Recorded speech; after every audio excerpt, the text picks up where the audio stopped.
स्थिति में फंसे हुए हो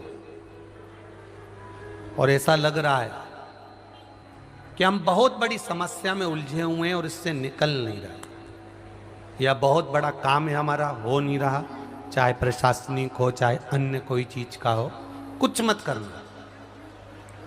एकांत के शिव मंदिर में जाइए। अगर एकांत का शिव मंदिर भी नहीं मिले तो एकांत में कहीं छोटा सा मिट्टी का शिवलिंग का निर्माण करिए। पार्थिव शिवलिंग का निर्माण करिए,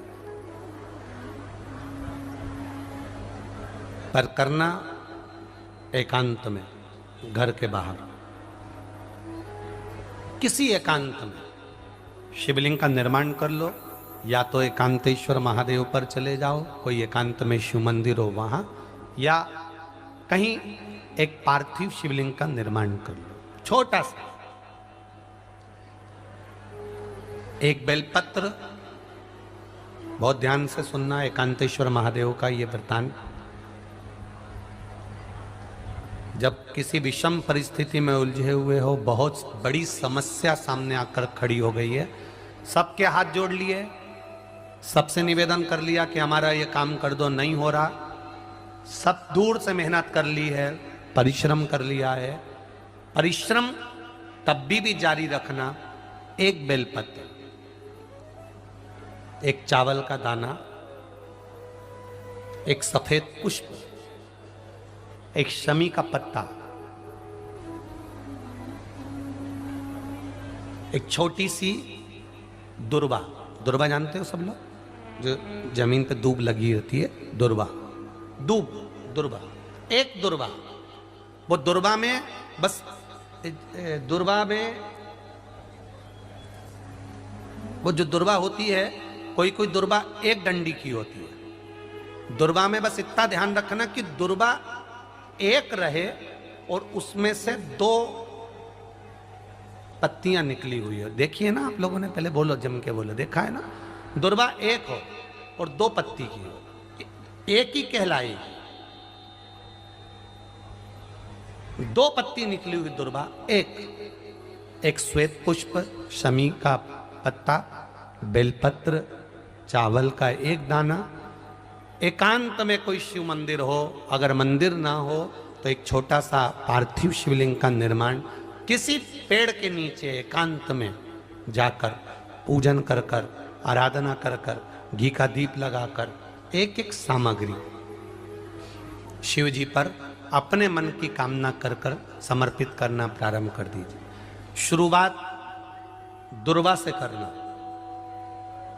दुर्वा के बाद में श्वेत पुष्प, शमी का पत्ता, चावल का दाना और बेलपत्री सबसे आखिरी में बाबा को समर्पित कर कर, हृदय से प्रार्थना कर कर, बाबा से निवेदन कर कर, दीप अगर मंदिर में कर रहे हो तो दीप ठंडा होने का इंतजार मत करना।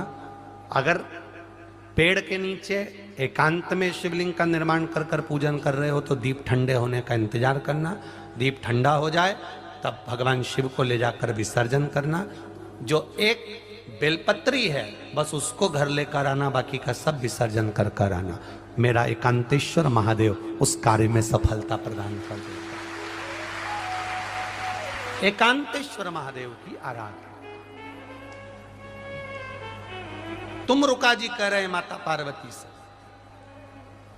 पार्वती आप शिव जी की आराधना करो, मना नहीं, पर शंकर की आराधना में कीर्ति को, वैभव को पीछे छोड़।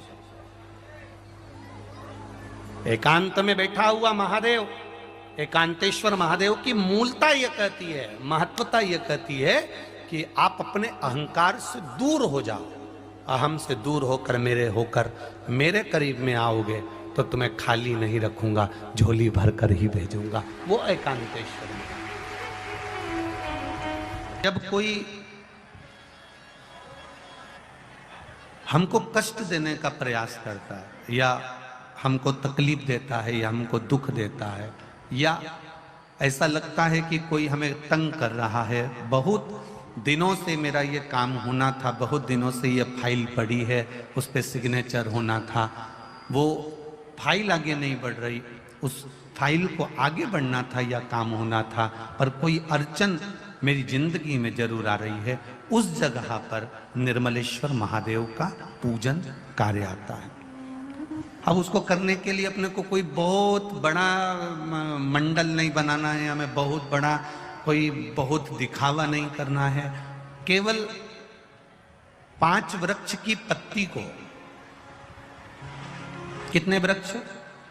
बस 5 वृक्ष की पत्ती और एक श्वेत पुष्प, सफेद कलर का पुष्प अशोक सुंदरी वाली जगह पर लगाकर देवाधिदेव महादेव को सोमवार की अष्टमी के दिन जो चढ़ा देता है, बस निर्मलेश्वर महादेव का नाम लेकर जब चढ़ाया तो कार्य सफलता की ओर अग्रणी हुई। वो निर्मलेश्वर महादेव।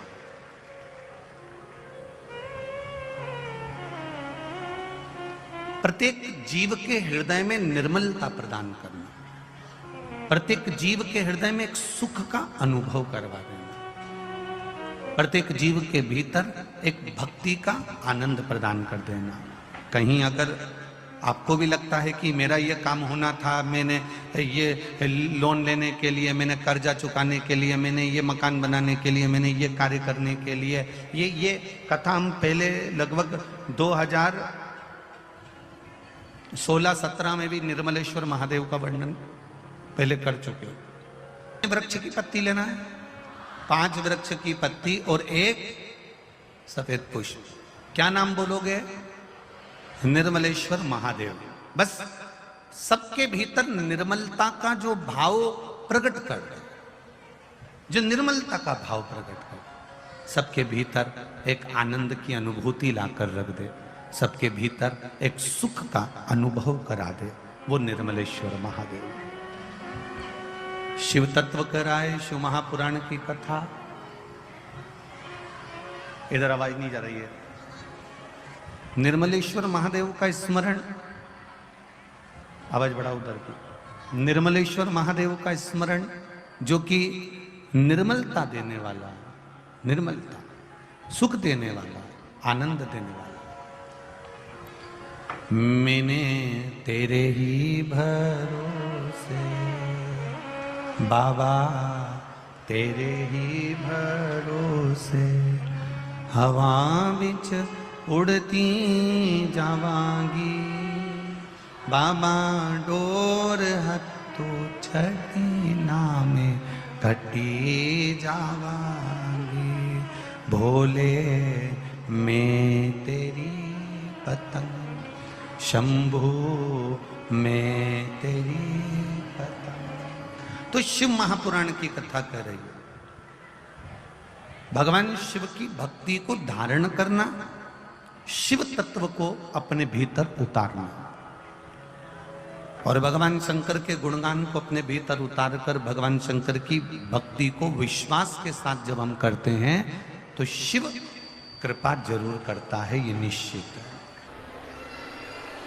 बीमारी समाप्त नहीं हो रही, या मेरा दुख या मेरी तकलीफ है समाप्त नहीं हो रही है, कष्ट मेरे मिट्टी नहीं है, दुख मेरे समाप्त ही नहीं है, तब बेलपत्री के जो बीच वाली पत्ती होती है और उस पत्ती के नीचे 2 पत्तियां होती हैं, बहुत ध्यान से देखिएगा और समझिएगा। जैसे ये बीच वाली पत्ती है और उसके नीचे 2 पत्तियां, इसके मध्य में जो डंडी है बेलपत्री के और ये 2 पत्ती के बीच में जो डंडी रहती है, समझते हैं ना सब लोग? समझ रहे हैं ना? बेलपत्री की बड़ी पत्ती, पहले नंबर की पत्ती, और उसके नीचे की 2 पत्तियां, उसके बीच की जो डंडी होती है, इस डंडी में चंदन का लेपन कर कर, ये बीच की जो भाग है, डंडी है, उसमें ये देखिए, ये तो 2 पत्ती हो गई, एक ये पत्ती हो गई। अब ये जो बीच का भाग है, सब लोगों को देख रहे होंगे, तो बीच का जो ये भाग है, इस बीच के भाग पर चंदन का लेपन कर 7 दाने चावल के लेकर, जब तुम्हें लग रहा है कि ये बीमारी समाप्ति नहीं हो रही, पकड़ के बैठ गई, ये तो छूटी नहीं रही, डॉक्टर अपना काम करे, या कोई ऐसी बात है कि अदालत में कोई केस चल रहा है, या प्रशासनिक कोई तकलीफ आ रही है, या अपने घर में कोई व्यापार से जुड़ी हुई या कोई धन से जुड़ी हुई कोई प्रॉब्लम है और वो समाप्ति नहीं हो रही, बहुत बहुत आप लोगों ने कर लिया, तब ये बेलपत्री, इसके मध्य की जो डंडी है, इस मध्य की डंडी में चंदन लगाकर 7 दाने चावल के लेकर आप जब द्वार में से मंदिर के अंदर प्रवेश करते हैं, जैसे मंदिर का मुख्य द्वार है, मुख्य द्वार से मतलब शंकर जी को जब जल चढ़ाने के लिए हम लोग अंदर जाते हैं, उसके पहले नंदी आ जाता है, नंदी के भी पहले का जो दरवाजा, मंदिर का मुख्य द्वार, उसको समझ, अंदर प्रवेश करते उसके पहले चंदन लगी हुई बेलपत्र और 7 दाने चावल के हाथ में लेकर नंदी के सीधे हाथ की ओर से, मतलब आपका भी सीधा हाथ है तो नंदी का भी सीधे हाथ की ओर से आप नंदी के कानों में अपनी बात को कहकर ये बेलपत्री और 7 दाने चावल के ओम नमः शिवाय बोलकर, नमः शिवाय बोलकर, या श्री शिवाय नमस्तुभ्यम कहकर डंडी का मुख अशोक सुंदरी की ओर हो और शिवलिंग पर उसको समर्पित कर दो चावल के दाने के साथ। केवल 2 या 3 सोमवार आप करेंगे, धीरे धीरे रोग में दवाई लगना प्रारंभ हो जाएगी और रोग समाप्ति पर जाएगा और आपका कार्य भी सफल होना। 2 या 3 सोमवार में, ज्यादा हमको नहीं करना है, 2-3 सोमवार भी आपने कर लिया तो कर लिया, 3 सोमवार